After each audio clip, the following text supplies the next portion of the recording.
Hello everyone, welcome to my YouTube channel. Target not set की series में हमने intracranial pressure का theory part complete कर लिया है।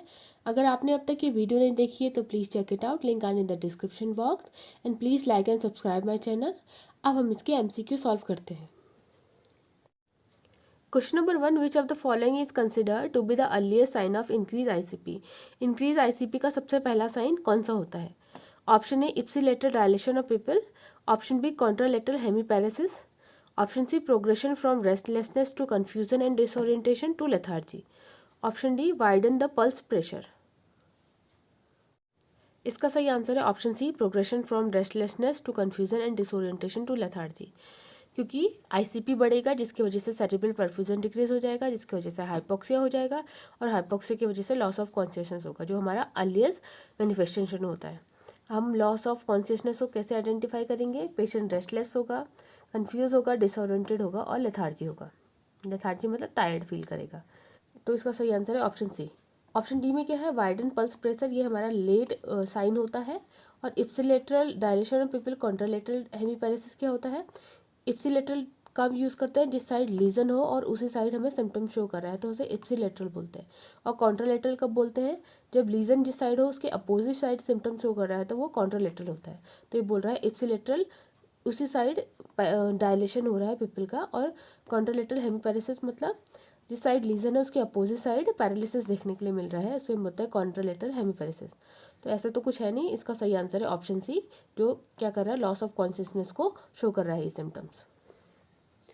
Question number 2, a nurse is monitoring an adult male patient 8 hours after a road traffic accident. Which of the following finding by the nurse suggest increasing intracranial pressure?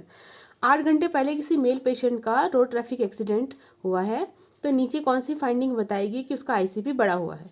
Option A blood pressure is decrease from 150/90 to 100/70, option B the patient is oriented when aroused from sleep and fall asleep immediately, option C pulse is increase from 80 to 92, option D the client refuse dinner because of anorexia. इसका सही answer है option B the patient is oriented when arouse from sleep and fall asleep immediately. अब जो loss of consciousness होता है वो increase ICP का main indication होता है, और अगर पेशेंट स्लीप के बाद ओरिएंटेड होता है उसके बाद इमीडिएटली वो फिर दोबारा स्लीप में चला जाता है, तो ये इंडिकेट करता है कि पेशेंट का कॉन्शियसनेस धीरे धीरे कम हो रहा है। ऑप्शन ए में बोला है कि ब्लड प्रेशर डिक्रीज होता है जबकि इसमें ब्लड प्रेशर इंक्रीज होता है, और ऑप्शन सी में बोला है कि पल्स इंक्रीज होती है जबकि इसमें पल्स डिक्रीज होती है। Question number 3, medical management for increase intracranial pressure include. अगर आईसीपी बढ़ता है तो उसका मेडिकल मैनेजमेंट हम क्या करेंगे? Option A administer half strength saline, option B administer plasma volume expanders, option C administer mannitol, option D reduce the number of breath in the ventilator. इसका सही आंसर है ऑप्शन सी एडमिनिस्टर मैनिटॉल। जब भी ICP बढ़ता है तो हम उसको मैनिटॉल एडमिनिस्टर करते हैं, और जितने भी ऑप्शन है वो करेक्ट इंटरवेंशन नहीं है, उससे आईसीपी रिड्यूस नहीं होता है। Question number 4, late sign of increase intracranial pressure include which of the following. ICP बढ़ने का लेट साइन क्या होता है इनमें से? Option A narrow pulse pressure, option B decrease blood pressure, option C increase pulse rate, option D projectile vomiting. इसका सही answer है ऑप्शन डी प्रोजेक्टाइल वॉमिटिंग। अब जब आईसीपी बढ़ता रहता है तो वो रिफ्लेक्स सेंटर जो हमारा मेडुला है उस पर प्रेशर डालता रहेगा, जिसकी वजह से प्रोजेक्टाइल वॉमिटिंग होती है। Question number 5, which of the following is not true for increase intracranial pressure in the infant. जब इन्फेंट में आईसीपी बढ़ता है तो इसमें से कौन सा ऑप्शन सही नहीं है? Option A drowsiness, option B increase blood pressure, option C bulging fontanelle, option D vomiting. इसका सही आंसर है option B increase blood pressure. जब इन्फेंट में आईसीपी बढ़ता है तो उसका बीपी नहीं बढ़ता है, क्योंकि जो इन्फेंट की क्रेनियल कैविटी होती है वो एक्सपेंडेबल होते हैं क्योंकि उसमें फॉन्टेनल प्रेजेंट होते हैं। Question number 6, which among the following is the management for increase intracranial pressure. अगर आईसीपी बढ़ता है तो इनमें से हम क्या मैनेजमेंट देंगे? Option A provide semi Fowler position, option B minimum stimuli to the patient, option C administer ICP lowering agent as ordered, option D all of the above. इसका सही आंसर है option D all of the above. जब ICP बढ़ता है patient का तो हम उसे सेमी फॉलो पोजीशन देते हैं, काम इन्वायरमेंट देते हैं जिसमें स्टिमुलेशन बहुत कम हो, और आईसीपी लोअरिंग एजेंट जैसे डॉक्टर ने ऑर्डर करा है हम उसको भी एडमिनिस्टर करेंगे। Question number 7, normal range of ICP. Normal ICP का लेवल कितना होता है? Option A 0 to 5 mm of H, option B 5 to 10 mm of H, option C 5 to 15 mm of H, option D 15 to 20 mm of H. इसका सही answer है option C 5 to 15 mm of Hg। Normal ICP का level कितना होता है 5 to 15 mm of Hg। Question number 8, position given to the client with increase intracranial pressure is. जब किसी patient का ICP बढ़ जाता है तो उसे हम क्या पोजीशन देते हैं? Option A supine position, option B elevated the head of the bed 30 degree, option C high Fowler position, option D knee chest position. इसका सही आंसर है option B elevated the head of the bed to the 30 degree. इसमें हम semi follow position देते हैं। जब ICP बढ़ता है किसी पेशेंट का तो हम इसे सेमी फॉलो पोजीशन देते हैं। Question number 9, first sign and symptom following head injury which indicative of increase ICP। किसी हेड इंजरी के बाद जो फर्स्ट साइन एंड सिम्टम क्या होगा जो इंडिकेट करेगा कि पेशेंट का ICP इंक्रीज हुआ है? Option A bradycardia, option B vomiting, option C restlessness and confusion, option D blurred vision. इसका सही आंसर है option C restlessness and confusion. जब भी ICP बढ़ता है तो पहला साइन हमारा लॉस ऑफ कॉन्शियसनेस होता है। को कैसे पता चलेगा? पेशेंट रेस्टलेस होगा और कन्फ्यूज होगा। Question number 10, nurse is caring for the client with increase intracranial pressure. The nurse would note which trend in the vital sign if the ICP is rising. एक नर्स है, वो patient की care कर रही है जिसका ICP बढ़ा हुआ है। नर्स ऐसा क्या नोट करेगी इन रीडिंग में से वाइटल साइंस की जो इंडिकेट करेगा कि पेशेंट का ICP बढ़ा हुआ है? Option A increase temperature, increase pulse, increase respiration, decrease BP। Option B increase temperature, decrease pulse, decrease respiration, increase BP। Option C decrease temperature, increase pulse, decrease respiration, increase BP। Option D decrease temperature, decrease pulse, increase respiration, increase BP। इसका सही answer है option B.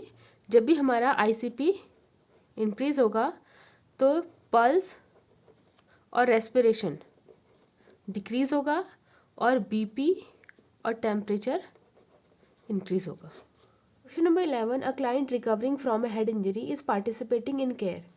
The nurse determines that the client understand measures to prevent elevation in the intracranial pressure if the nurse observe the client doing which activity। इस question में क्या कह रहा है? Client है जो रिकवर कर रहा है हेड इंजरी से, अपनी केयर में वो पार्टिसिपेट करता है। तो इन एक्टिविटी में से ऐसी एक्टिविटी वो क्या करेगा जो नर्स को ही बताएगा कि पेशेंट समझ रहा है कि वो इस काम को करने से उसका ICP नहीं बढ़ेगा? Option A blowing the nose, option B isometric exercises, option C coughing vigorously, option D exhaling during repositioning. इसका सही आंसर है option D exhaling during repositioning. अब हमें ध्यान देना है कि जब भी इंट्राथोरेसिक और इंट्रा एब्डोमिनल प्रेशर बढ़ता है तो इनडायरेक्टली हमारे ICP को बढ़ा देता है। जो ऑप्शन ए, बी और सी है ये तीनों ऐसे ऑप्शन हैं जो हमारा इंट्राथोरेसिक और इंट्रा एब्डोमिनल प्रेशर बढ़ा दे रहे हैं जिससे हमारा ICP बढ़ जाएगा। जो हमारा ऑप्शन डी है एक्सहेलिंग ड्यूरिंग रिपोजिशनिंग, इसमें क्या होता है ग्लॉटिस ओपन हो जाता है जिसकी वजह से हमारा इंट्राथोरेसिक प्रेशर ज़्यादा नहीं होता है जो हमारे ICP को नहीं बढ़ाता है। तो हमारा जो सही आंसर है वो है option D. Question number 12, which one of the following is not a common cause of increase intracranial pressure. In option में से कौन सा एक ICP बढ़ने का कॉज नहीं है? Option A subarachnoid haemorrhage, option B brain tumour, option C migraine headache, option D viral encephalitis. इसका सही आंसर है ऑप्शन सी माइग्रेन हेडेक। जो हमारा option A, B and D है ये तीनों के दिन हमारा ICP बढ़ाते हैं जबकि ऑप्शन सी हमारा ICP नहीं बढ़ाता है। तो इसका सही आंसर है option C. Question number 13, which of the following is the symptom of increasing intracranial pressure that should be reported immediately to the health care provider. इनमें से कौन सा एक ऐसा सिम्टम है जो इंडिकेट करता है कि ICP बढ़ रहा है और उसे जल्दी ही हेल्थ केयर प्रोवाइडर को बताना है? Option A constricted pupil, option B decrease level of consciousness, option C narrowing pulse pressure, option D bradypnoea.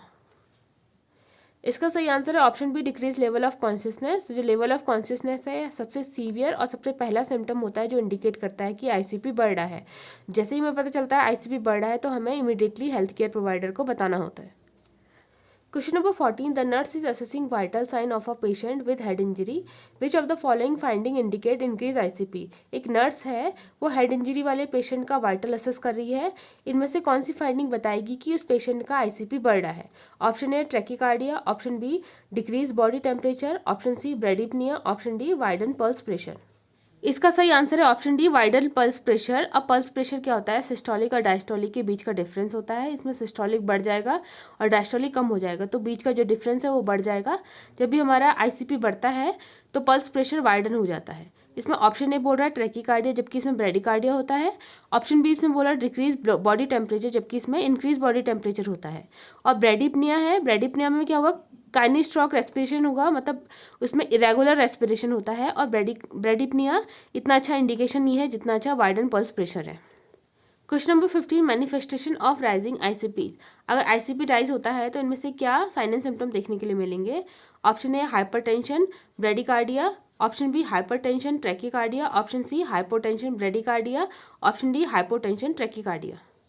इसका सही आंसर है option A hypertension and bradycardia. जब भी आईसीपी बढ़ता है तो बीपी बढ़ जाता है और जो पल्स होती है वो डिक्रीज हो जाती है, इसलिए इसका ऑप्शन ए सही है। तो ये वीडियो यहीं पर ही खत्म होती है। अब इसके बचे हुए एमसीक्यू हम नेक्स्ट वीडियो में सॉल्व करेंगे। अगर आपको ये क्लास अच्छी लग रही हो तो please like and subscribe my channel and press the bell icon, जिससे आपको आने वाली वीडियो का नोटिफिकेशन मिलता रहे। Thank you.